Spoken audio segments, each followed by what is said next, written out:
얼마나 남았어요? 자, 이제 지구과학 분야. 지난주에 처음 시작을 했는데요. 사실 뭐 별로 크게 얘기한 건 없습니다. 지난번에 뭐 했냐면 이제 포화 수증기양 하나 정도 이제 우리가 공부를 했어. 포화 수증기양. 포화. 자, 포화 수증기양 이제 줄여서 이제 포수 많이 그럴 텐데 포화 수증기양이 뭐지? 라고 물어보면 또 당황하죠? 불포화 수증기양? 어떤 온도에서 공기 1kg을 딱 모아놓으면 이 1kg 안에 여러 가지 많이 물질들이 들어있을 거야. 그 물질 중에서 우리는 수증기만 한번 골라보자고. 수증기가 몇 그램 있는지. 자, 1kg에 몇 그램 있는지가 포화 수증기양이야. 최대로 얼마나 들어갈 수 있냐. 최대 수증기양.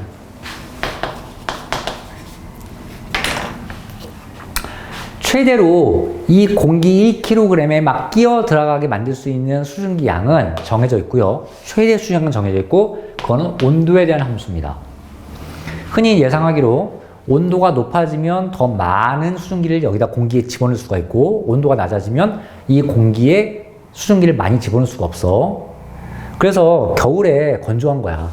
그 겨울에 막 가습기 틀고 막 이러는 겁니다. 어쨌거나 어떤 온도의 함수다. 온도에 따라 이게 변화되는구나. 포화 수증기는 정해진 게 아니구나. 온도가 변하면 포화 수증기도 막 포화 수증기 양도 막 변할 수 있을 테고, 포화 수증기 양은 온도가 높아지면 같이 높아지고, 온도가 떨어지면 같이 포화 수증기 양은 떨어집니다. 지난주에 요거까지 했죠? 네. 됐습니다. 그래서, 이거 하나만 더. 그래서, 이거 말고 하나 더 있는 생각해보니까. 자, 포화 수증기는 공기에 수증기가 얼마나 들어있느냐. 그래서 막 초등학교 때 이거는 막 기준량, 이게 뭐 비교하는 양, 뭐 이런 거 공부하잖아.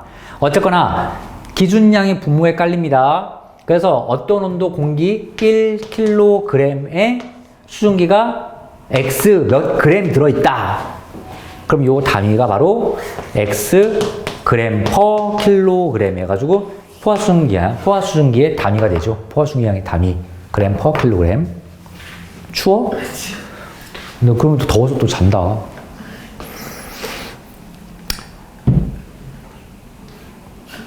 요 개념 그래서 하나 이 표에서 이제 요거 하나랑 하나 더한 게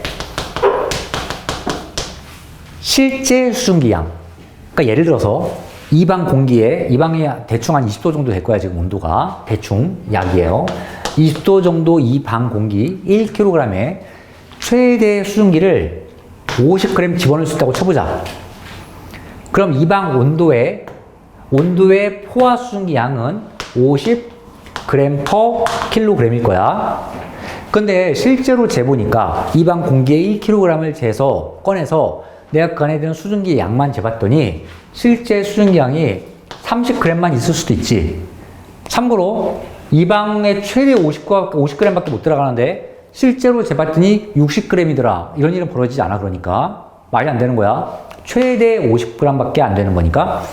근데 얘가 실제로 재보니 30g이더라. 이게 바로 실제 수증기양이고 같은 표현으로 현재 수증기양이라는 공식도 이런 표현도 많이 씁니다. 그래서 실제 수증기양은 현재 수증기양과 동의어야. 같은 말이야. 현재 이 20도씨 공기에 있는 현재 수증기양은 30 정도 된다. 이렇게 볼 수 있습니다.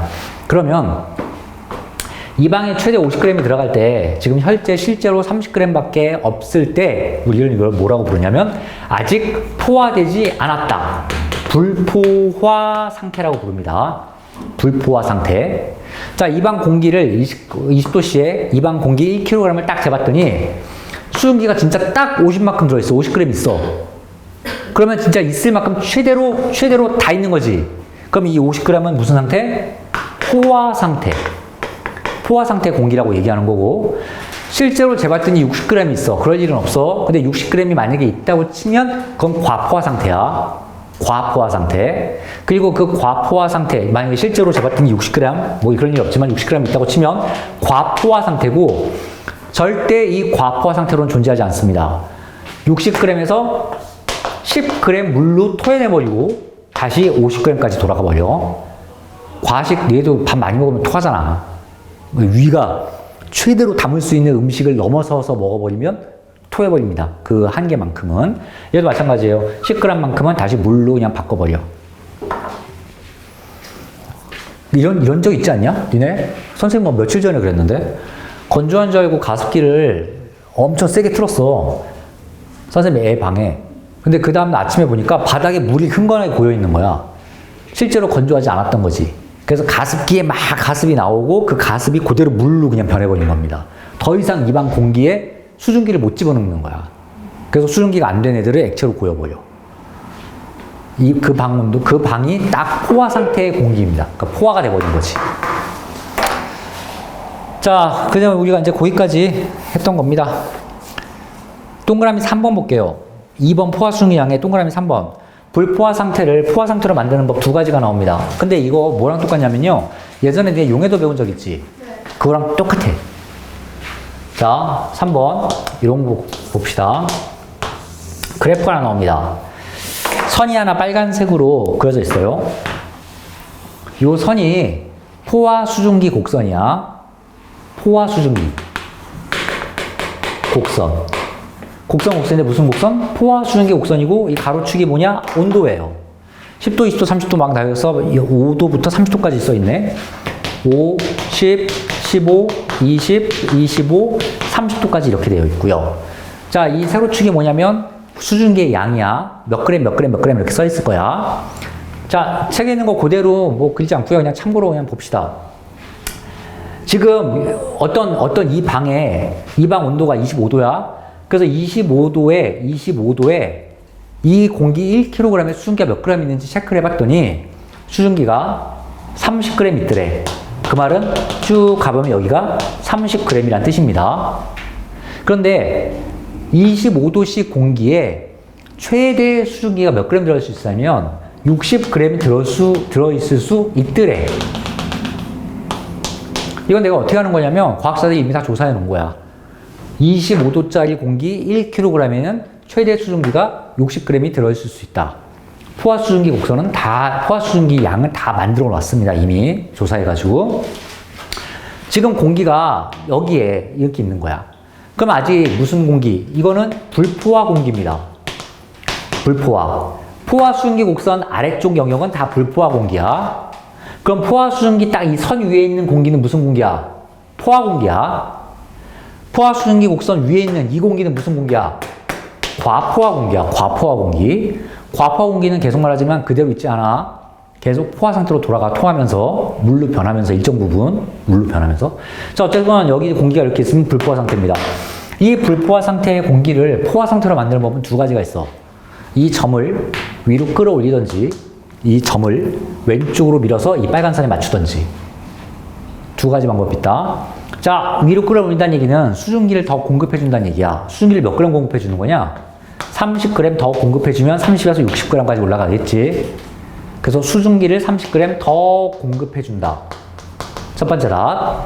두 번째는 이 공기가 이렇게 가도 여기까지 가도 돼. 그 말은 뭐야? 온도가 떨어진다는 얘기입니다. 온도를 몇 도까지? 15도까지. 15도씨까지 온도를 떨어뜨린다. 자, 그래서 이 공기를 위로 올리거나 옆으로 밀거나 해가지고 여기까지 맞추면 여기를 가서 포화가 되든 여기 가서 포화가 되든 포화 상태의 공기로 돌아가. 되게 쉽지? 이용해도 했을 때 설명한 거니까 똑같은 얘기입니다. 어떠한 공기가 이쯤에 있다고 쳐봅시다.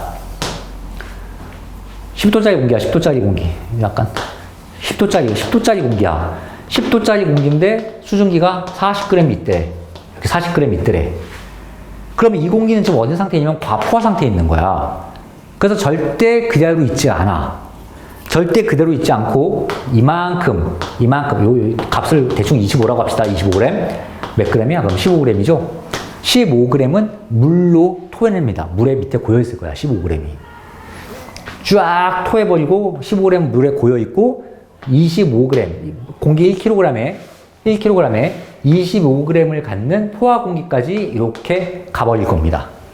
그래서 과포화에는 절대 그냥 있지 않는다. 불포화형은 수증기를 공급하거나 아니면 온도를 낮추거나 두 가지 방법으로 포화를 만들 수 있더라. 알아놓으면 되는 거고요. 별로 어려운 개념 아니죠. 이제 3번 이슬점 봅시다. 이제 지난번 복습이었어요.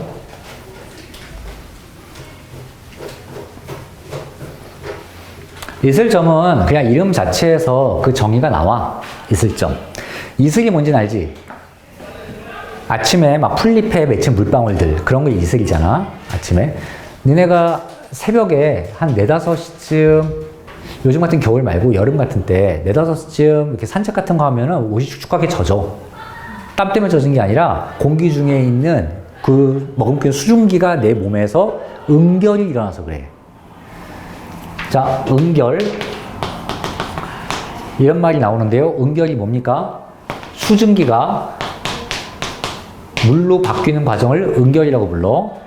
수증기가 물로 바뀌는 과정의 이름도 있었지. 이건 기체고요. 이건 액체잖아요.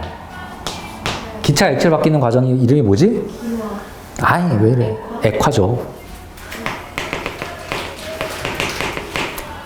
같은 말입니다. 액화의 같은 말이 응결이야. 응결은 뭔가 기체가 액체로 변하는 뜻입니다. 그래서 공기 중에 있는 수증기가 액체화돼서 내 옷에 맺혀서 집에 가면 옷이 이제 눅눅해지고 축축해지는 거야. 자, 어쨌거나 이런 일이 일어나는데 그때 이렇게 물이 맺히는 거, 액체가 맺히는 거, 특히 물이 맺히는 걸 이슬이라고 부릅니다. 근데 이슬은 됐고, 알겠고. 이슬 누가 모르겠어? 마침 이슬이 뭐 이런 노래도 있고. 점이 뭐야? 점. 이게 점이죠. 점 찍은 거, 점. 이게 선, 이 면, 뭐 이런 거잖아요. 점, 포인트. 자, 이 과학에서 무슨 점이라고 붙인 건 온도입니다, 온도. 점은 온도예요. 온도. 영어로 포인트야, 근데. 포인트가 영어 사전 찾아보면요, 2가지 뜻이 있다고요. 점이란 뜻이고 있고, 무슨 온도란 뜻이 있어. 니네 그래서 이 점이라는 말이 들어있는 온도의 뜻의 표현을 중1 때 배웠어. 녹는 점, 어는 점. 그게 녹는 온도, 어는 온도를 얘기하는 거잖아. 자, 점은 온도야. 이제부터. 쉬운 거야. 지금 영어 시간이야. 포인트. 이슬이 영어로 뭐냐, 그러면?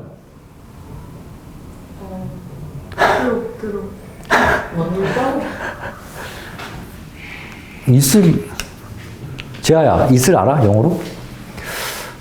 야, 이거 유치원에서 물어보면 답이 탁탁 나올 것 같은데. 나리나, 이슬 알아?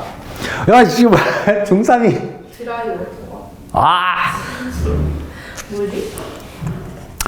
듀야, 듀. D-E-W, 듀. 맞다. 맨날 나왔다. 뭘 안 왔다, 야. 원래 어제 들어보긴 했는데. 들어보긴 했어. 이슬점이 영어로 듀 포인트입니다. 듀 포인트. 이슬이 맺히기 시작하는 온도를 얘기하는 거야. 녹는 점 하면 무슨 뜻이야? 녹기 시작하는 온도를 얘기하는 거지. 어는 점이라고 얘기하면 얼기 시작하는 온도를 얘기하는 거고, 이슬점, 듀 포인트는 이슬이 맺히기 시작하는 온도를 얘기해. 그럼 이슬이 맺히기 시작하는 온도란 뜻이 무슨 뜻이야? 포화 상태에 도달했을 때 온도를 얘기하는 겁니다. 포화 상태에 도달을 해야 다시 물로 토해낼 거 아니야. 아까 지금 방금 봤던 거. 야, 좀 이해를 좀 해주세요. 좀 제발. 왜 우리, 여기서. 요 공기가 이렇게 있는데, 요 공기가 온도를 내려. 온도가 낮아. 온도가 낮아서 여기까지 갔어. 그러면 물이 생겨, 안 생겨? 안 생겨. 딱 포화 상태일 뿐이야. 그래, 내가 얘를 온도를 더 내렸어. 여기까지 내렸어. 너 그 인부 작게 였나? 요만큼 토한다고요. 토해낸다고요. 토하는 게 우리한테는 이슬로 관찰되는 거야. 물이 생겼네? 이러면서. 자, 그때 그 이슬점이라는 게 물이 생기기 시작하는 요 온도를 얘기하는 겁니다. 온도를 낮추다가 물이 생기기 시작하는 요 온도. 이슬이 생기기 시작하는 요 온도. 응결이 시작하는 요 온도. 자, 문제를 풀면서 다시 한번 이해를 좀 해볼게요. 자, 동그라미 1번. 응결 용어예요. 용어는 정의니까 그냥 외우면 됩니다. 응결. 공기 중에 수증기가 물방울로 변하는 현상이 응결입니다. 넘어갈게요. 응결 모르는 학생 없겠지, 설마. 있나? 있으면 밑줄 치시고요. 자, 두 번째, 2번, 이슬점. 요거는, 네모칸 하나를 좀 칩시다, 이제. 자, 이슬점 네모칸 치시고요. 뒤에 밑줄 좀 칠게요. 공기가 냉각되어 수증기가 응결하기 시작. 자, 수증기가 응결하기 시작할 때의 온도 밑줄 쳐. 이 설정이 뭐냐? 수증기가 응결하기 시작하는 온도를 얘기합니다. 수증기가 응결하기 시작하는 온도. 수증기가 응결하기 시작하는 온도가 이슬점. 내가 너희한테 바라는 건 이거야. 누가 이슬점이 뭐니 물어봤을 때 버벅대지 말라고. 고3 때라도 누가 물어보면 너희 고3 때 친척 동생이 와서 언니 이슬점이 뭐야? 수증기가 응결하기 시작할 때 온도야. 이렇게 얘기를 해. 뭐 길거리 지나가다가 뭐 물방울 뭐 이런 거 얘기하지 말고.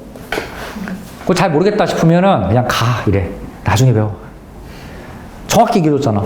수증기가 응결하기 시작할 때 온도. 뭐 응결이 뭐야? 또 이렇게 물어보면 액체가 기체가 액체로 변할 때 그때 그 현상을 응결이라 그래. 기체가 뭐야? 그러면 가. 또 귀찮은 거지. 3번 이슬점의 변화 요인. 이슬점의 변화 요인. 굉장히 중요합니다. 이 3번에는 좀 별표를 잠깐만 쓸게요. 나도.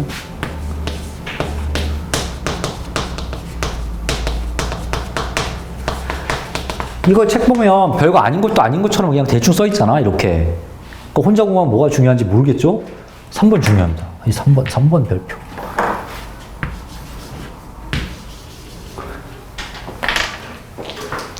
자, 이슬점의 변화 요인. 옆에 뭐라고 딱 써 있냐면 실제 수증기 양 이렇게 써 있어. 실제 수증기 양 밑줄 쫙.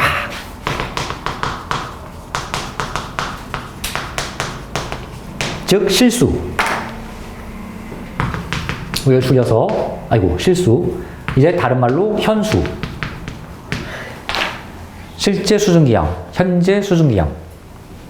이슬점은 뭐에만 관련되어 있냐면요. 저 실제 수증기 양에만 관련되어 있습니다. 다른 거 아무것도 보지 마. 저것만 보면 돼. 현재 수증기 양에만 관련되어 있어. 실제 수증기 양이 얼마인지, 현재 수증기 양이 얼마인지만 따지면 그에 해당하는 이슬점이 등장하는데 실제 수증기 양이 이건 직관적이죠. 실제 수증기 양이 많아지면요 이슬점도 높아지고요. 현재 수증기 양이 많아지면 이슬점 높아지는 거고요. 이게 많아지면 이거 많아지고 이거 많아지면 이거 많아지는 거야.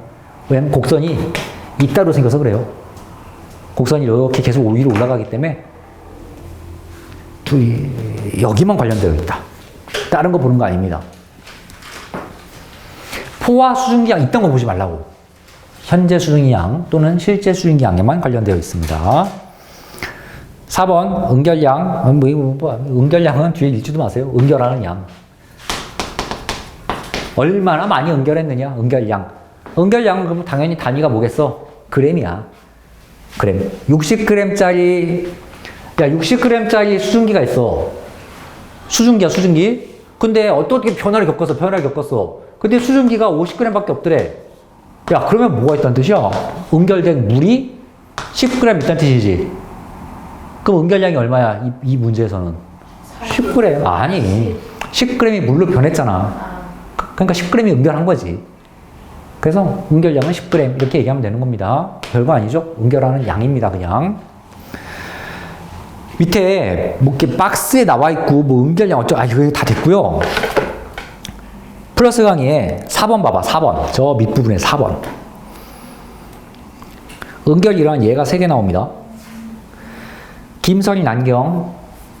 거기에 김이란 말이 나와. 김.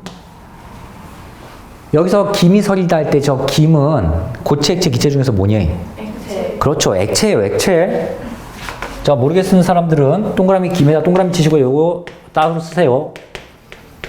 김 액체입니다. 액체의 이름입니다. 수증기를 물이 기체로 변하면 수증기라고 부르고 물이 액체일 때는 물 또는 김이라고 불러. 네. 김은 그냥 액체로 고여 있는 게 아니고 어디 표면에 액체가 이렇게 맺혀 있는 걸 김이라고 부릅니다. 두 번째 점, 새벽에 풀리게 맺힌 이슬. 이슬 자체, 그냥 말 자체가 이슬이야, 이슬. 세 번째 점, 차가운 캔 표면에 맺힌 물방울. 말 그대로 물이야, 물. 다 액체를 얘기하는 겁니다. 됐죠? 자, 5번. 그 밑에 플러스 강의 5번. 굉장히 중요한 거예요. 굉장히 중요해요. 그건 초록색 동그라미 5번이라고 볼까요? 5번. 그럼 5번 옆에다가 또 별표를 또 하나 자. 뭐라고 써있냐면 이슬점에서는 포화 수증기양과 실제 수증기양이 같다고 써있지. 이슬점의 특징이야. 자, 이슬점에서는 at 이슬점 포수가 현수랑 같습니다. 즉 포수가 실수랑 같아요. 포화 수능량과 현재 수능량이 같은 게 이슬점이야.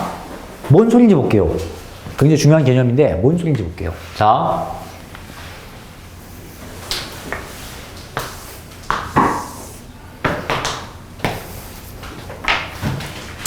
포화 수능의 곡선이 또 이렇게 쫙 있습니다. 20도씨, 30도씨. 자, 공기가 여기 있어 지금. 아주 남았어? 많이 먹어. 공기가 여기 있어. 그럼 이거는 과포화, 포화, 불포화. 셋 중에 무슨 공기야? 불포화지. 곡선 아래에 있으니까. 지금 불포화 공기야. 불포화 공기. 그럼 내가 얘를 포화시키는 방법이 두 가지가 있다고. 이만큼 수증기를 공급하든지 온도를 낮추면 되는 거야. 근데 이슬점은 이제 온도에 관한 온도니까. 이슬점, 듀오 포인트 온도니까 온도를 낮추는 방향으로 내가 가볼 거야.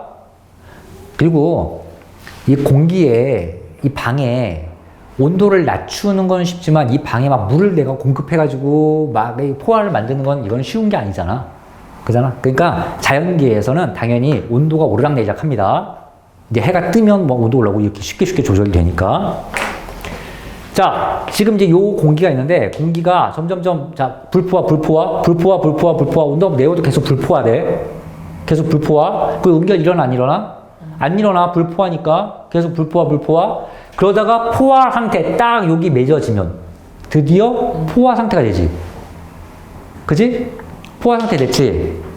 현재 수증기가 온도가 내려지면서 포화 상태에 딱 도달하는, 포화 상태에 도달하는 온도가 이슬점입니다. 포화 상태의 온도가 이슬점이야. 그래서.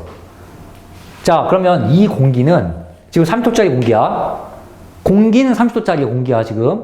근데 그 30도짜리 공기 보고 우리가 뭐라고 부르냐면, 자, 지금 이 공기의 온도는 30도야. 근데 이 공기의 이슬점은 20도야. 이렇게 부르는 거야. 이 공기의 이슬점이 20도라고. 이슬점이 20도라는 그 말은 무슨 뜻이냐면, 이 공기를 20도로 낮추면 그때부터 응결이 시작할 거야. 그 뜻이야. 이 공기가 지금 20도라는 뜻이 아니야. 이 공기가 20도까지 떨어지면 그때부터 응결이 시작할 거야. 그럼 이 공기의 이슬점은 20도 이렇게 얘기하는 거란 말이지. 현재 3도를 불러주는 게 아니야. 이슬점은 이 공기가 실제로 이슬점이 이슬이 맺혀질 응결이 시작하는 온도를 얘기하는 겁니다. 그럼 내가 얘를 온도를 낮춰가지고 만약에 10도까지 낮췄어. 이렇게 10도씨까지 낮췄어. 그러면 이제 이 공기가 여기까지 가고 결국은 요만큼은 이제 응결로 토해내겠지. 그죠? 3번에서 뭐라 그랬냐면 이슬점 변화 요인은 실제 수증기 양에만 관련돼 있다 그랬다. 실제 수증기 양에만. 자, 첫 번째 요 공기가 있었고 두 번째 공기 여기쯤 있다고 칩시다. 여기 이제 두 번째 공기야. 두 번째 공기. 그럼 이 두 번째 공기도 지금 현재 몇 도짜리 공기니? 3도짜리 공기야. 1번이랑 똑같아. 공기의 온도는 똑같지. 근데 1번과 2번의 결정적인 차이는 뭐겠어? 현재 수증기 양이 달라. 얘는, 아이고, 숫자를 이렇게 표시해 볼까요? 얘가 만약에 50g짜리. 1번은 지금 30도짜리 수증기가 50g 들어있는 공기고, 요 2번 공기는 80g이라고 치자. 80도씨가 왜 나와? 자, 2번 공기는 30도짜리 80g 수증기가 들어있는 공기야. 그럼 1번과 2번의 차이는 온도가 아니지. 온도는 똑같아. 온도는 얘도 30도짜리, 얘도 30도짜리 똑같은데 1번은 현재 수증기량이 50이고 2번은 현재 수증기량이 80이야. 현재 수증기량이 달라. 자, 그러면 내가 얘를 온도를 낮춰볼게. 이슬점이 몇 도인지를 알기 위해서. 그럼 얘가 이슬점이 몇 도인지를 알기 위해서 쭉 낮추다가 여기 딱 걸리네. 오케이. 요때 온도를 읽어주자고. 대충 25라고 합시다. 그럼 요 2번 공기의 이슬점은 25도야. 25도씨. 얘는 20도짜리, 이슬점이 20도짜리 공기고. 그러면 얘랑 처음에 뭐가 다른 거야? 아, 온도는 똑같았잖아. 뭐가 다른 거야? 현재 수증기량이 다른 거야. 얘는 현재 수증기량이 얼마? 50g. 얘는 현재 수증기량이 얼마? 80g. 현재 수증기량이 다르니까 이슬점이 다른 거다. 그래서 이슬점은 뭐에? 포화 수증기, 현재 수증기. 결국 현재 수증기가 포화 수증기를 결정한다고. 현재 수증기량이 포화 수증기를 결정한다고. 자, 그래서 요 그래프만 잘 해석을 하면 사실 요거는 쉽게 이해할 수가 있습니다. 59쪽 볼게요. 문제 좀 보자. 이거 문제를 몇 개 풀어야 돼.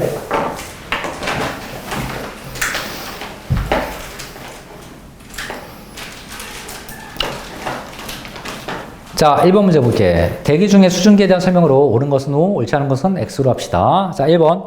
일정한 양의 공기가 포함할 수 있는 수증기 양에는 한계가 있지요. 그게 딱 포화 양이죠. 포화되는 만큼까지밖에 수증기를 밀어넣지 못합니다. 1번은 맞고요. O. 2번. 기온이 높을수록 포화 수증기량이 감소한다? 아니죠. 기온이 높으면 포화 수증기량도 증가하고요. 그래서 X. 틀렸죠. 2번은. 아, 그럼 재미없나요? 이거 시킬까요? 한 번씩? 왜요? 우리 윤서가 한번 3번을 해봅시다. 이슬점이 높을수록 포화 수증기량이 증가한다. OX. 윤서야.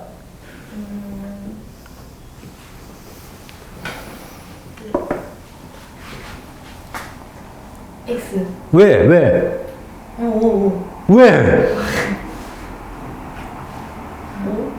아니, 하나를 정해. 왜? 맞아서.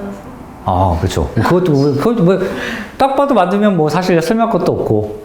승현아, 3번. 일성이 높아서 포화 수증기량이 증가한다. 맞아, 틀려? 맞아요. 아니 틀려요. 왜 틀려? 그 이슬점이 틀려? 맞아요? 됐어, 너도. 나리나, 3번이 맞아, 틀려? 맞아요. 왜 맞아? 이슬점은 포화 수증기 양이니까. 그거 어디 써 있었지? 그런 게 어디 써 있어? 그럼 뭐 여기서 칠판에? 저 중요하다고 별표 친 거에 결국 답이 있는데? 이슬점은 포화 수증기 양이다. 어디, 그 말이 어디 써 있어? 아, 요거? 이슬점에서는 포화 수증기량과 현재 수증기량이 같다는 뜻이고, 이슬점에서는. 자, 3번 X예요. 맞잖아. 근데 왜 X인지가 중요해? 왜 X인지가 중요해? 3번. 야, 기온이 높아질수록 포화 수증기량, 이슬점이 높아질수록 포화 수증기량이 증가한다. 야, 이슬점과 포화 수증기량 무슨 관계가 있어? 없어요. 아무 관계가 없어, 이 사람들아. 이슬점은 뭐에 관계가 있어? 실제 수증기량과 관련이 있어. 여기 어디 포화 수증기량 말이 어디 써 있어? 이슬점의 변화 요인. 실제 수증기라고 써 있잖아, 당당하게. 포화 수증기라고 안 써 있잖아. 포화 수증기량은 결론적으로 아무 관련이 없어. 네. 굉장히 중요한 보기야, 3번.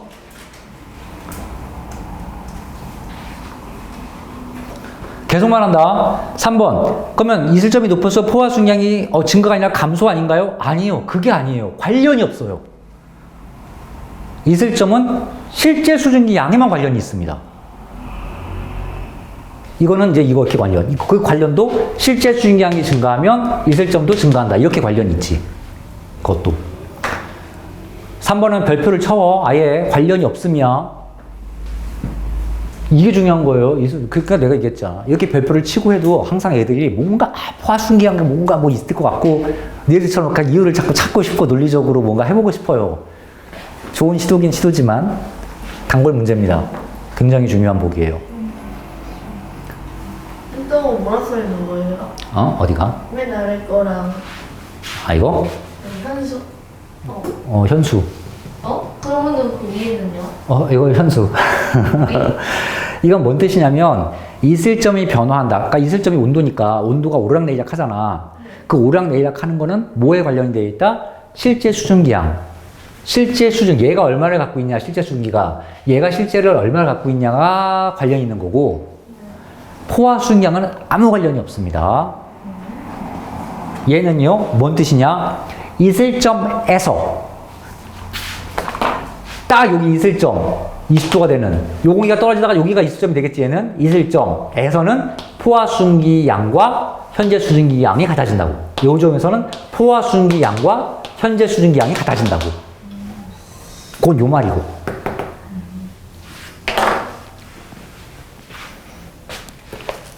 4번. 기온이 높을수록 이슬점은 높아집니까? 아니요. 왜 아니죠? 관계가 정답이에요. 이슬점은 실제 수기 양에만 관련이 있다고. 아주 써줄까? 만에만 관련이 있다고. 제발. 포화 순기가 나오든 기온이 나오든 아무것도 속지 마. 이슬점은 그 자체로 그냥 그 공기가 도달할 수 있는, 아니, 그 공기가 응결하기 시작하는 온도야. 정해진 거야. 내가 만약에 이 공기를, 요 1번 공기, 요 공기를 내가 오히려 뜨끈뜨끈하게 데웠어. 이렇게 이쪽으로 가겠지. 그래서 몇 도가 됐냐면 50도짜리 공기가 됐네. 50도짜리 공기가 됐네. 그럼 이 공기는 30도고 이 공기 50도잖아. 네. 이 공기의 이슬점 몇 도야? 20도지. 20도지. 이 50도짜리 요 공기의 이슬점 몇 도야? 20이야. 안 변해. 이 공기가 몇 도에 있는지가 중요한 게 아니라고. 이 공기가 30도에 있고 이 공기가 50도에 있고 이런 건 전혀 관련 없어. 관련이 없어. 관련이. 얘네가 갖고 있는 뭐에만, 현재 수증기 양에만 관련이 있어. 이렇게 목이 터져라 강조를 했다. 또 다음 시간에 또 이상한 소리 하지 마세요. 또 이슬점은 왠지 온도랑도 관련 막 이딴 소리 하지 마세요. 왜 X가 너무 많은데? 뭐씨, 내가 문제 만든 것도 아니고. 아니 근데 우추는 약간 상상하는 걸 벗어나. 저번에 동그란 면에 다 X였어. 그랬어? 자, 5번 봅시다. 5번. 공기 중에 포함된 실제 수증기에 많을수록 이슬점이 낮다. 맞아요? 맞아요. 야, 이거는 실제 수증기랑 이슬점 관련이 있지? 네. 맞아. 이 관련이 있는 건 맞는데 실제 수증기에 많으면 이슬점도 높아. 그래서 이건 관련이 있는 거고요. 있지만 그 높고 낮고가 틀렸습니다. 이건 높고 낮고가. 그래서 5번은 틀린 거고. 6번. 이슬점에서의 포화 수증기양은 실제 수증기양, 이거 이 말 그대로죠. 이슬점에서의 포화 수증기양은 실제 수증기양과 같다. 그래서 그대로 맞는 얘기입니다. 실제 수준이랑 현재 수준이랑이에요? 같은 얘기라고 몇 번 얘기했잖아요. 현수랑 실수는 같은 애예요. 같은 애예요. 자, 그래서 1번과 6번만 동그라미고 나머지 다 X예요. 자, 이제 2번 문제 봅시다. 선생님 잠깐 그림 좀 하나 그릴 테니까 1, 2, 3, 4번 한번 풀어보세요, 실제로.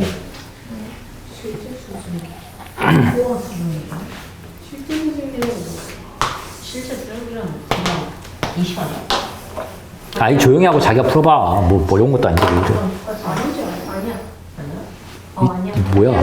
A, 합치겠어. C, D, 25, B. 아니 왜 20이야? 그럼 20 맞지 않아? 여기 왜 아니야? 그런 거? 30도인데? 아니 그럼 기온이잖아. 그러니까 이거 기온이네? 기온 안 써? 기온 30도야. 뭔 소리야? 7.6. 1번이 30이고 그니까 내가 그거 말한 거잖아. 24.7. 그리고 아 그리고 20 맞지? 아니 너무 한 발짝씩 늦어. 와 선생님 또 20 21.또 20? 아니 20도 25 싫네. 자신감 있으면 됐다. 숫자라고 최고 안 하네 최고. 아이씨. 이거 자, 다 그렸고요. 이제 봅시다. 이게 서울대 필통이랑 비슷하게 생겼어. 자, 조용히 좀 해봅시다. 자, 2번. B 공기에 기온 실제 중앙 포화 중량 이슬점을 쓰래. 자, 2번 문제. 1번. 자, 기온을 쓸게. B 공기의 기온 몇 도야? 30도 써. 30도씨. 도씨. 자, 2번. 실제 수증기양. 자, B 공기의 실제 수증기양은 얘 쓰는 거죠. 그래서 답은 20. 근데 단위를 보세요. 여기 옆에 써 있죠? 그램 퍼 킬로그램. 단위까지 쓰면 이렇게 되는 거고, 숫자만 보세요, 일단. 20. 3번은 뭘 쓰는 거냐? 포화 수증기양을 쓰래. 자, B 공기의 포화 수증기양. 자, B 공기는 지금 과포화, 포화, 불포화. 셋 중에 뭐야? 불포화. 따라서 내가 얘를 포화시킬 수 있단 말이야. 네. 포화는 어떻게 시켜? 왼쪽으로 스금스금 가다 보면. 25 그렇죠. 여기서 포화되는 딱 포화가 등장을 하죠. 그래서 포화, 아니, 이거 아니네요. 포화 수증기 양을 쓰는 거네요. 네. 위로 아, 위로 올라가야 되네요. 포화 수증기양. B 공기에. 자, 다시. 27점. B 공기에 포화 수증기양을 쓰래. B 공기에 포화 수증기양이니까 이 B 공기를 포화시키려면 수증기가 얼마가 필요하냐 이거 물어보는 겁니다. B 공기는 지금 몇 도짜리 공기야? 3초짜리 공기지. 3초짜리 공기. 그럼 30도짜리를 포화시키려면 수증기가 얼마가 필요합니까? 위로 올라가서 이쪽으로 이렇게 가는 걸 찾아보면요. 27.1냐? 네. 27.1에 딱 만나죠. 다시. B 공기를 포화시키려면 포화 수증기가 얼마가 필요합니까? 물어보는 거야. B 공기의 포화 수증기 양을 물어보는 거니까 B 공기의 포화 수증기 양은 27.1. 답은 그건 포화 수증기고 그러니까 포화 수증기 양을 물어보니까 이렇게 써야죠. 자, B 공기는 불포화 상태 공기야. 근데 만약에 B 공기가 포화되었다면 아마 공기 1kg에 수증기 27.1g이 들어있을 겁니다. 자, 참고로 야, 이 A라는 공기는 포화 수증기 양이 얼마니? 20이요. 그렇죠. 그냥 20이죠. 왜냐면 A 자체가 지금 포화 상태 아닙니까? A 자체가. C 공기의 포화 수증기 양은 얼마야? 20. 그렇죠. 20이죠. D 공기의 포화 수증기 양은 20이죠. A, C, D는 같은 온도의 공기이기 때문에 포화 수증기 양이 다 같은 거야. 같은 온도의 공기이기 때문에. 4번 이슬점. 이슬점 온도, 응결이 시작하는 온도. B 공기를 시키다가 A 딱 여기 선에 닿으면 25도. 아, 25도가 이슬점이겠구만요. 25도씨. 3번. A, D 중 다음 사용하는 공기를 모두 고르래요. 3번. 자, 1번. 실제 수증기양이 가장 적은 거 고르래. 그럼 이 그래프에서 가장 아래에 있는 게 가장 실제 수증기양이 적은 거겠지. 그럼 답은 D가 답이겠네요. 참고로 D는 실제 수증기양이 얼마야? 7.6. C는 실제 수증기양 실수가 얼마야? 실수가 14.7. A는 20. B는 20. 그렇죠. 됐죠? 네. 다음 2번. 포화 수증기양이 가장 많은 건 뭡니까? 포화 수증기양 가장 많은 거. B. 그렇죠. B죠. B. 자, 포화 수증기양 읽어봅시다. A의 포화 수증기양 얼마야? 20. B는 27.1. C는 20. C의 현재 수증기가 14.7이라는 뜻이야. 현재 지금 갖고 있는 게 14.7. 얘는 20이 되어야 포화야. D는 포화 수증기양 얼마야? 네. 그렇죠. 20이죠. D가 현재 7.6 있다는 뜻이야. 현재 7.6. 3번. 포화 상태 공기는 당연히 A 하나.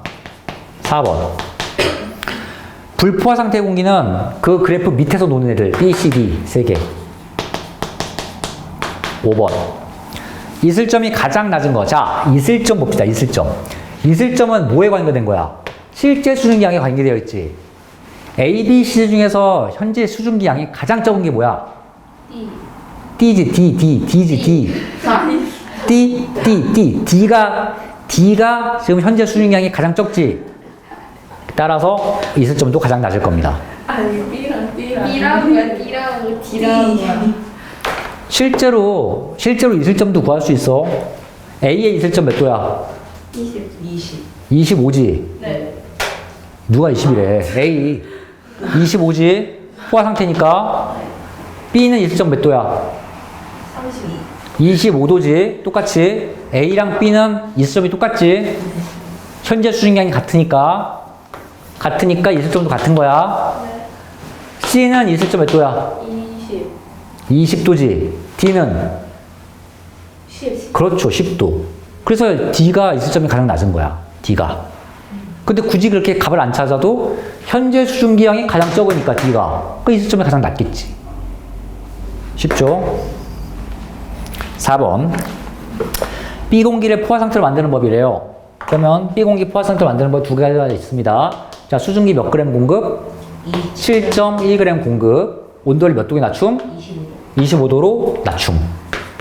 이렇게 낮춤. 그래서 두 가지 쓰면 되겠죠. 기온을 30도씨에서 25도씨로 낮추거나 수증기를 7.1g per kg을 공급한다. 라고 쓰면 답이죠. 자, 15번 봅시다. 아니, 15번이래. 5번 봅시다. B 공기를 15도C로 냉각시킨대. B 공기를 15도C로 냉각시킨대. 쉬워요. 자, 칠판 봅시다. B 공기가 여기 있어.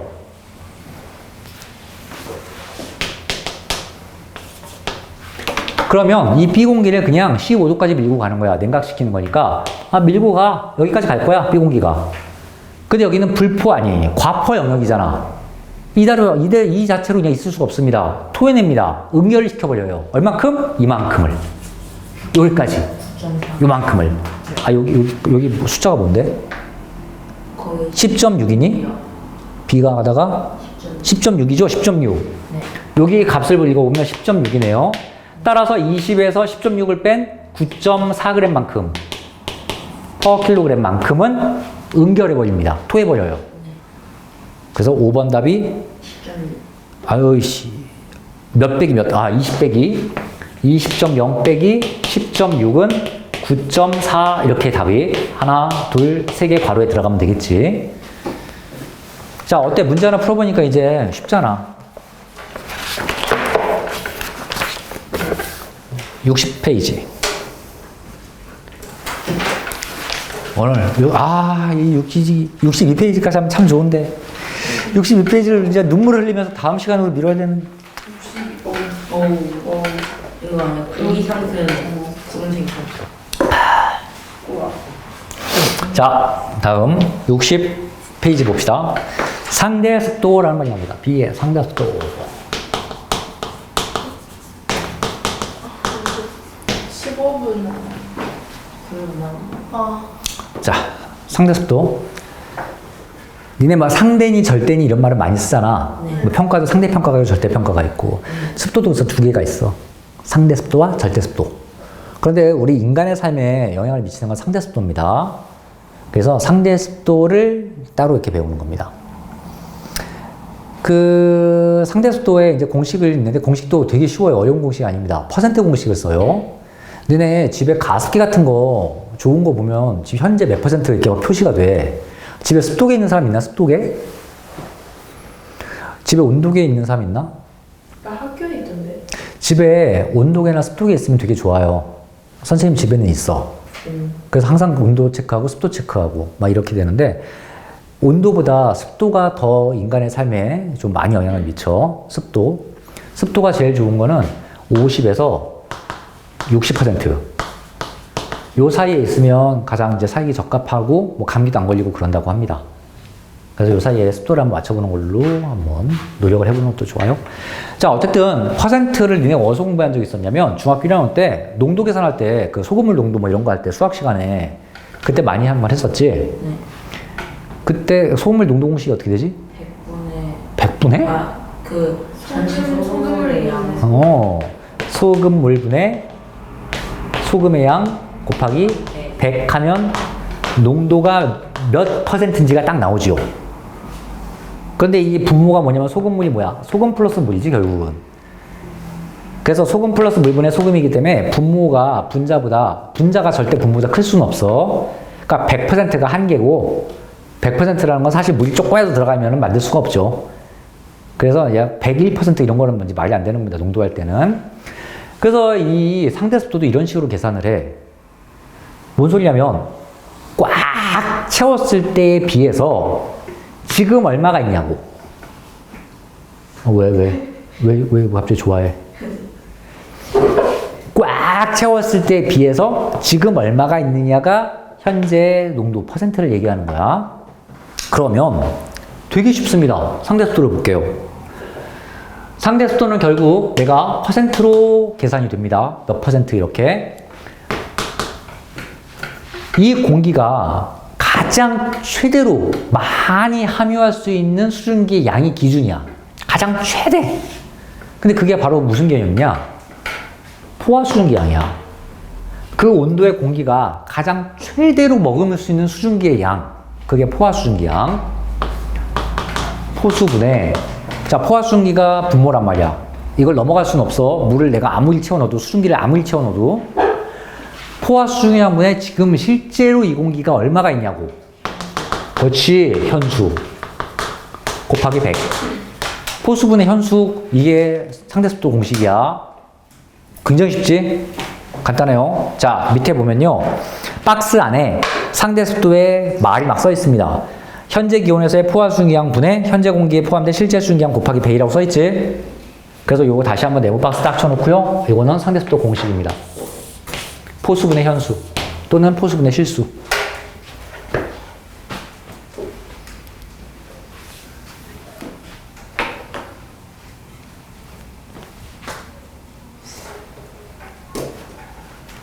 자, 되게 쉽습니다. 상대습도. 니네 집에 가서 가습기 같은 데 표현되는 거예요. 학교에 가면 뭐 가서 습도계 있는 거. 그 습도계 표현되는 게 다 상대습도야. 자, 그럼 봐봐. 그림 그려놨어. 이거 좀 이용해 봅시다. 요 D공기 있지, D공기. D공기의 상대습도가 몇 %니? 물어보면 우리가 계산해야 될 거 아니야. 계산까지는 안 하고 식만 세워봅시다. 자, D공기의 상대습도가 어떻게 계산될까요? 포수분의 현수. 포화수증량이 얼마야? 20분. 그렇지. D공기의 포화수증량은 20B잖아, 20. 네. 20분의 D공기의 현재 수증량 얼마야? 7.6이지? 7.6 곱하기 100 하면 계산하면 이게 D의 현재 수증기 아니야. D의 상대습도야. 몇 % 이렇게 나올 거야. 됐지? 네. 자, 이런 식으로 얘기해보자. 자, C공기의 상대습도 몇 분의? 20분에 그렇죠. 포화수증기 분의 포수분의 20분의 현재 수증기량. 14.7. 그렇지. 14.7 곱하기 100. 그러면 C공기, D공기를 봐봐. 상대습도가 누가 더 높아? C가 C가 높지. 분자가 크니까. 그죠? 간단하게. 그럼 상대습도는 결국 같은 온도에서는 누가 더 많이 수증기를 갖고 있느냐. 상대습도를 빠지고. 상대습도를 높일 수 있는 방법입니다. 현재 수증량을 증가시키면 상대습도가 올라갑니다. B 봅시다. B. B 공기의 상대습도 얼마야? 몇 분의? 27.1. 그렇죠. 포화수증기 27.2분의 20. B 공기의 현재 수증량 20 곱하기 100 하면 이게 상대습도입니다. A 공기의 상대습도 봅시다. 몇 분의? 20분. 20분의 분자는 20 곱하기 100. 100. 포화 공기는 상대습도가 100%야. 포화 공기는. 계산도 하지 마. 포화됐잖아. 꽉 채웠잖아. 분자분모 똑같잖아. 포화 수증기와 현재 수증량이 같아버리잖아. 꽉 채웠으니까. 그럼 분자분모 같으니까 결국 얘만 남아서요. 상대습도 100%가 됩니다. 상대습도 100%는 흔히 언제 경험할 수 있냐면 비 오는 날. 비 오는 날에는 이 방 말고요. 밖에 밖에 비 오고 있으면은 니네 밖에 비 오고 있는데 거기서 빨래 말려봐. 말라지나? 안 말라집니다. 빨래 비가 이렇게 막 내리는 거 말고 우산 들고서 이렇게 빨래 들고서 젖은 빨래 들고 서 있어봐. 비 안 맞게. 절대 안 말라. 왜냐면 여기서 물이 증발해야 되는데 이 공기에 이미 많은 물이 꽉 채울 만큼 다 들어가 있어서 더 이상 이 빨래에서 물이 증발하지 못해. 그러면 상대습도가 100%라는 뜻이야. 비 오는 날은. 굉장히 쉽죠. 그래서 그게 상대습도입니다. 참고로 오른쪽 옆에 플러스 강의에 절대습도 나와 있는데요. 뭐 읽지도 마세요. 학교에서 뭐 선생님이 설명도 안 해줄 텐데 뭐 하면 그런가 보다 하시고. 자, 뭐 그렇게 나와 있고요. 상대습도의 변화 2번 봅시다.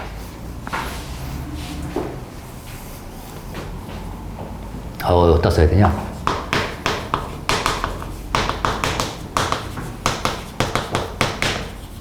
야, 그래도 우리가 저녁에 늦게 공부를 해도 그나마 내 학교도 안 가고 좋지.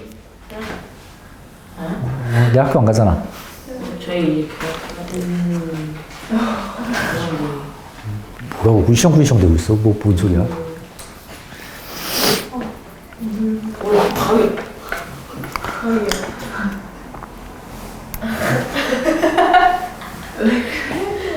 아, 옆에 플러스 강의에 2번에 써있네요. 상대습도가 100%인 경우 써있죠. 네. 첫 번째 점 포화 상태일 때, 두 번째 점 포화 수증기와 시제 수증기 같을 때, 포수분의 현수니까 같을 때, 세 번째 점 현재 기온과 있을점이 같을 때. 현재 기온과 있을점이 같다는 얘기가 포화 상태라는 뜻이야. 아까 어디냐? 여기. 20마티. 현재 기온과 있을점이 같다는 얘기가 포화 상태라는 뜻입니다. 요 현재 기온과 25도, 있을점의 온도가 같다. 그게 포화 상태라는 뜻입니다. 네. 괜히 뭐 현재 기온과 있으면 같다 뭐 이상한 복잡하게 생각하면 안 돼. 그냥 포화 상태구나. 네. 네 번째 점 공기 상태가 포화 수증기량 곡선에 있을 때 이거 A. 그러니까 똑같은 동어 반복이니까 넘어갈게요. 자, 이제 2번 상대수도의 변화 봅시다. 읽어볼게. 공기 중에 실제 수증기량은 뭐에 영향을 받는다? 기온에 영향을 받는다. 자, 상대수도는 뭐와 뭐예요? 실제 수증기량과 기온에 따라서 달라지는 거야. 다음, 밑줄 좀 칠게요. 실제 수증기량 밑줄, 기온 밑줄 두 개 따로따로.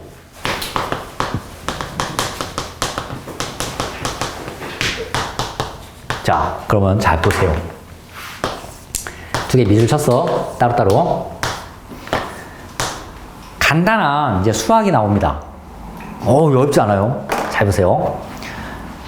일단 첫 번째는 수학이 아니라, 야, 상대 습도는 실제 수증기량과 기온에 관련이 되어 있대. 이 말은 맞아? 당연히 맞지. 왜 맞아?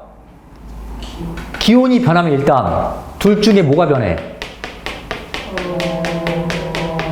둘 다 변해? 실수랑 찍어도 왜 박사 이상하잖아. 둘 중에 얘가 기온에 관련된 거야. 포화 수증기량. 쉬웠네. 포화 수증기의 뜻이 뭐냐? 어떤 온도에서, 야, 온도를 깔고 시작하잖아. 온도에 변화된 함수라고 내가 처음부터 오늘 복습하면서부터 얘기했냐, 안 했냐? 그래. 내가 선생님이 한 말을 그냥 다 종합적으로 이해해야 돼. 그냥 그때는 그때고 지금은 이게 아닙니다. 그냥 한 번 얘기한 거 까먹지. 야, 수학이든 과학이든 얼마나 쉬운 과목인 줄 아냐? 룰 정해놓고 그냥 룰대로만 따라가면 돼. 수학도 마찬가지야. 룰 정해놓고 룰만 따라가는 거라고. 아니, 농담이 아니라, 야, 니네 게임하면서 노란색 아이템을 얻었어. 이 노란색 아이템은 예를 들어서 이런 뭐 물건만 파괴할 수 있대. 그게 그 게임의 룰이야.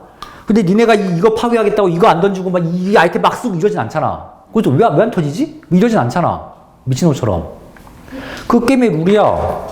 이 게임에선 요 색깔을 요 물건 폭발시킬 때 쓰는 겁니다. 이게 룰이야. 그런 건 아무 불만 없으면서. 선생님이 포화 수증기는 온도에 관련된 거야. 그게 룰이야. 수없이 얘기하는데. 포화 수증기랑 온도가 뭔 관계있지? 또 이런 식으로. 그럼 곤란하지. 주입식이구나. 주입식이야. 이해하지 마. 주입이 뭐예요? 괜찮아요. 몰라도 돼요.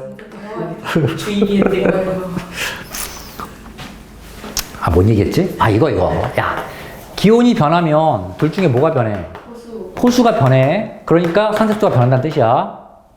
다음, 실제 수증기량이 변하면 분자가 변하는 거지. 그러니까 당연히 상대수도가 변하지. 그 얘기라고. 그래서 기온이 변한다는 얘기는 포수가 변한다는 얘기고, 실제 수증기량이 변하면 분자가 변한다는 얘기고, 분자나 분모가 변한다는 뜻이야, 요 말이. 그럼 자, 봐봐. 실제 수증기량이 증가하면 상대 습도는 떨어지냐 올라가냐. 실제 수증기량 어디 있어? 분자에 있잖아. 따라서 얘가 증가하면 습도도 증가합니다. 됐죠? 네. 간단해요. 얘가 떨어지면, 실제 수증기량이 떨어지면 습도도 감소합니다. 기온이, 색깔이 뭐야, 색깔이. 기온이 올라가면 어떻게 됩니까? 기온이 올라가면 포화 수증기량은 어떻게 돼? 커져요. 그죠? 포화 수증기량이 커집니다. 뭐가 커지는 거지? 그럼 상대수는 어떻게 돼? 그렇죠. 따라서 상대수도가 변하는데 어떻게 변하는지까지가 이 공식이 다 설명이 되고 있어. 뭐 얼마나 좋냐. 내가 지금 단순하게 외우는 게 아니잖아. 공식 보고 이거 보고 그냥 이해를 시켜주잖아. 그러니까 제발 이해 안 된다는 소리 하지 마. 제발 부탁이야. 이해 안 되는 게 어딨어. 중고등학교 과정에서. 중고등학교 과정은 우리나라에서 내노라 하는 정말 최고의 석사도 아니야. 박사님들이, 이 분야를 오래 한 것인 박사님들이, 야, 전국에 있는 중3 정도면 이거는 다 이해하지 뭐. 라고 하면서 써놓은 겁니다. 못하고 있는 거네. 그러니까 이걸 이해 못한다는 게 오히려 문제가 있는 거야. 진짜 기준이 뭐냐면 전국에 있는 모든 고등학생의 80%가 이해한다는 개념으로 쓴 거야, 교과서는. 나머지 20%는 버리는 거고. 거의 20%에 들면 안 되죠, 우리가. 이 밤에 이렇게 고생을 하고 오는데. 자, 그래서 말이 줄줄줄 써 있는데 그건 됐고요. 요 말이 이런 뜻이다 정도가 알고 있으면 되고, 우리는 이 공식을 계속 써먹을 거야. 상대수도는 포수분의 현수 곱하기 100 됐습니다. 자, 그때 표가 막 나오는데 이것도 다 됐다고요. 그래서 이게 공식 설명이야. 그냥 이렇게 이게 변할 때 이렇게 됩니다. 라는 단순한 얘기입니다. 자, 다음 3번 맑은 날. 아유, 빨리 이제 음악으로 넘어가. 맑은 날 하루 동안의 기온 상대 순서 이슬점 변화가 이렇게 나옵니다. 그리고 밑에 그래프 같은 게 하나 등장을 해. 이런 그래프 계속 볼 겁니다. 근데 선생님이 되게 간단하게 그릴 거니까 그냥 잘 보세요. 되게 단순하게. 세로축이 뭐죠? 기온이죠? 기온. 뭐 30도까지 써 있고요. 여기는 가장 낮은 데가 5도 막 써 있고 막 이러네. 시간이 가로축인데 0부터 24시까지 써 있습니다. 0시랑 24시는 이제 알죠? 밤 12시. 그죠? 밤 12시가 되면 0시, 그 다음날 밤 12시가 되면 24시라고 부르는 거지. 그럼 가운데가 12시인데 이 12시가 딱 한낮 12시를 얘기하는 거야. 자, 그러면 내가 그래프를 3개를 그릴 건데 색깔로 보라색이 어디 있네? 자, 가장 쉽게 먼저 하나 그려볼게. 하루에 기온이 막 오르락내리락 변할 거야. 그럼 당연히 상식적으로 가장 기온이 높을 게 낮 12시쯤 되겠지. 참고로 실제로는 오후 2시 정도가 가장 기온이 높아. 2시간 정도 늦춰져서. 근데 그런 거 생각하지 말고 그냥 쉽게 단순하게 그리자. 그럼 밤에는 오히려 기온이 떨어지겠지. 그럼 내가 기온 곡선을 그리면 이렇게 그려질 겁니다. 12시쯤 가장 높고 밤에는 춥고. 됐죠? 자, 다음. 내가 초록색으로 돼 있네요. 점선으로 돼 있는데 책에는. 근데 그냥 초록색으로 이슬점을 표현해 볼게. 이슬점은 계속 말하지만 온도야. 어떤 온도? 응결하기 시작하는 온도. 근데 이슬점은 뭐에만 관계되어 있어? 실제 수증기와만 관련되어 있어. 그럼 그 하루 동안에 자 정신 차리고 이제 다 끝났습니다. 이것만 이해하면 됩니다. 하루 동안에 이 공기에 얼마나 수증기가 많이 들어있느냐가 이슬점에 관련된 거야. 그런데 햇빛이 내려쬐든 뭐 금일지건 뭐 갑자기 뭐 해가 뭐 이렇게 떨어져서 밤이 됐던 이 공기가 갖고 있는 수증기 양은 잘 안 변해. 그 말은 이해가 가냐? 잘 안 변해. 예를 들어서 이 방에 지금 예를 들어서 이 방 딱 사이즈 수증기가 지금 딱 10g 있다고 쳐보자. 내가 여기다가 막 뜨겁게 막 가열해가지고 이 방의 온도를 한 10도 정도 올렸어. 그럼 이 수증기가 갑자기 10g에서 20g도 늘어나? 아니지. 실제 수증량은 여전히 10g이야. 다음 내가 그때 에어컨 틀어가지고 에어컨은 좀 별도 얘기고 이 방의 온도가 막 낮아졌어. 그러면 10g이 갑자기 없어져서 5g으로 줄이고 이러냐?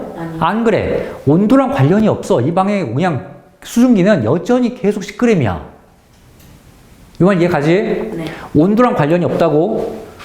실제 수증량은 하루 종일 일정합니다. 거의 대부분 변하지가 않아요. 그러면 실제 수증량이 변하지 않으니 이슬점이 변하지 않겠지. 그래서 이슬점은 대충 이 밑에서 대충 일정하게 놀아. 실제 수증량이 변하지 않기 때문에. 됐습니까? 자, 그런데 이제 빨간색으로 상대 습도를 표현할 거야. 책에 빨간색으로 돼 있어서. 자, 상대 습도를 봅시다.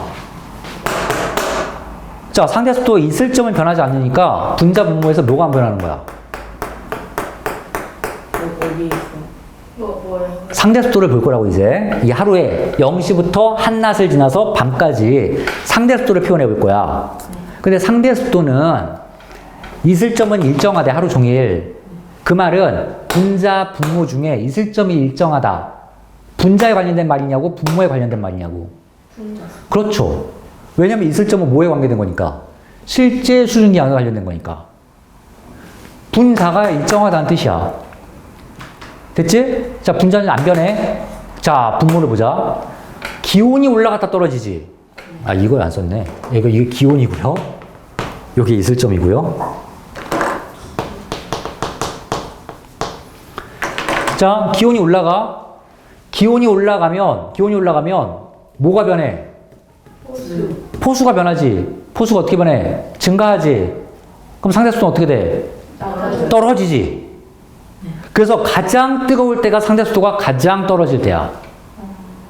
반대로 기온이 떨어지면 그렇죠. 높아지면서 이런 식으로 등장합니다. 기온과 반대로 움직여.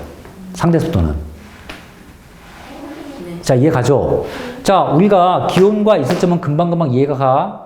기온은 당연히 한낮이 가장 높고요. 아침, 저녁으로는 추우니까 이렇게 될 거고. 이슬점은 공기 중에 수증기양은 변하지 않는구나. 상식으로 깔고 있고.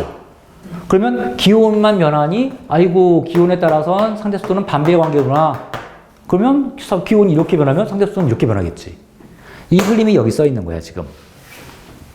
그래서 얘는 왜 이렇게 약간 꼬불꼬불해? 아니 근데 그건 약간 현실적으로 표현을 한 거고요. 나는 되게 단순하게 표현한 거고요 선생님은. 그럼 기온도 잘 봐봐. 12시가 가장 높지가 않잖아. 오후 2시에 가장 높아 기온은. 그러니까 그런 식으로 약간 달라지고요. 실제로 해가 지면 바로 땅이 식는 게 아니라 해가 지고 나서 한참 땅이 식다가 해가 뜨면 다시 땅이 이렇게 가열되고 이러기 때문에 그래프가 이제 이따위로 생긴 거야. 실제로는. 자, 플러스 강의의 4번 보세요. 비 오는 날의 상대속도. 그 4번에 비 오는 날의 상대속도 그때 그래프가 또 나오는데 그래프가 지금 며칠이 붙어 있는 거냐면 3일치가 붙어 있는 거야. 책 보세요. 4번 비 오는 날 상대속도 플러스 강의에. 거기 그래프가 3일치가 붙어 있는 거라고. 그 밑에 어디 써 있냐면요. 자, 첫 번째 날, 두 번째 날, 세 번째 날 이렇게 돼 있는데 첫 번째 날 밑에 뭐라고 써 있냐면 맑은 날이라고 써 있어. 두 번째 날은 흐린 날이라고 써 있고 세 번째 날은 비 오는 날이라고 이렇게 써 있지. 이해가지? 자, 그래서 그 3일치 그래프를 한번 살펴볼 거야. 따로따로 놓고 볼 겁니다. 맑은 날을 안 그릴게. 이게 맑은 날이야. 이 그래프가. 이게 맑은 날 그래프고 흐린 날을 좀 볼 겁니다. 흐린 날. 약간 색깔이 니네 보이긴 보이지? 보라색으로 보이죠? 보라색. 자, 흐린 날을 볼게요. 흐린 날은 기온이 크게 올라가거나 떨어지진 않아. 대충 약간 올라가다 약간 떨어지는 요 정도 수준이야. 흐린 날은. 그리고 상대속도도 마찬가지로 얘처럼 이렇게 내려갔다가 얘보다 완만하니까 이렇게 완만하게 이렇게 올라가. 그리고 그 밑에 있을 점은 대충 얘랑 비슷하게 이렇게 흘러가고 있죠. 이게 흐린 날이죠.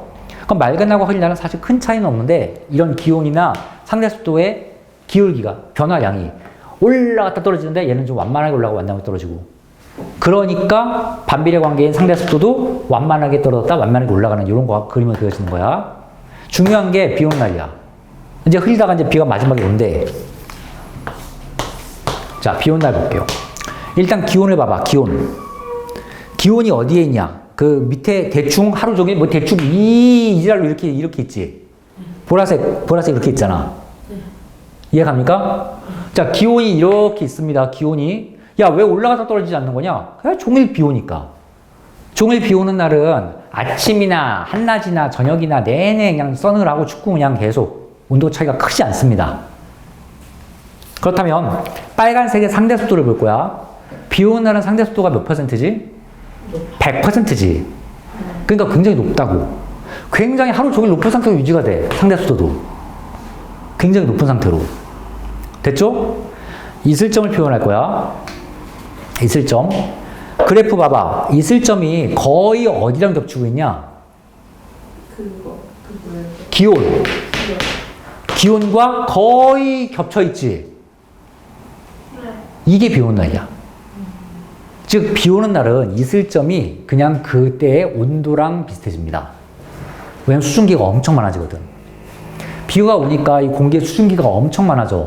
수증기가 엄청 많아지니까 이슬점이 쫙 올라옵니다. 어디까지 올라와? 그날 현재 기온까지 막 올라와 버리는 거야. 현재 기온까지. 자, 그래서 이런 그림이 그려지는 게 비 오는 날이야. 됐지? 자, 한 가지 더. 자, 그래프가 맑은 날 이거 빼고요. 3일치 빼고 하루를 보자. 실제로 내가 그림을 이렇게 그렸어. 실제로 그림을 이렇게 그리고 그 다음날 기온이 이렇게 올라가고 다시 이제 그 다음날은 기온이 이렇게 올라가는 이런 그림이라고 칩시다. 그리고 이제 이슬점이 이제 이렇게 돌고 있습니다. 실제로 이날 이슬이 맺힐까요? 안 맺힙니다. 왜 안 맺힐까요? 이 기온이 떨어지다가 어디까지 떨어져야 돼? 이슬점까지 떨어져야 이슬이 생기든 말든 뭐 할 거 아니야. 보이나? 생기든 말든 할 거 아니야. 근데 기온이 떨어지다가 이슬점을 터치를 못하고 올라가 버리지. 이날은 이슬이 안 맺히는 거야. 이날은. 자, 근데 내가 그림을 어떻게 그릴 거냐면 기온이 떨어지다가 이렇게 됐어요. 그러면 이 구간에선 이슬이 생기는 거야. 기온이 쭉 떨어지다가 이슬점에 도달하는 순간, 기온이 떨어지다가 이슬점에 도달하는 순간 응결이 시작됩니다. 그러면 요 구간이 이슬이 생기는 구간이야. 온도가 이슬점 밑에서 놀면, 그래프가 놀면 이슬이 생긴다는 뜻이야. 됐어? 그래서 여기에서 온도가 이슬점과 유지가 된다는 뜻은 계속 이슬이 생기고 없어지고 비가 오면 빨래가 안 말린다는 뜻입니다. 상대 습도가 100%가 되는 순간이에요. 포화 수증기양과 이거 초록색 이슬점 포화 수증기양과 현재 수증기양이 일치하는 순간입니다. 비 오는 날. 61페이지. 숙제를 어떻게 줘야 돼요, 이거? 자, 숙제를 좀 줄게요. 자, 61이랑, 자, 64, 65 보세요. 자, 여기 다 풀어보세요. 65, 그 다음에 여기는 안 되고, 여기 양이 좀 많아서, 아이씨, 뒤에는 어떻게 어디까지 내주기가 좀 애매하네요. 여기까지만 합시다. 이게, 작년에도 작년이가 교육까지 안 바뀌었지. 이 오투가 항상 여기가 너무 붙어 있어. 구름을 띄워서 따로 단어에 이렇게 놔야 되는데. 쌤이 시험까지 알려줬어요. 그래요? 여기까지 갑시다. 그래.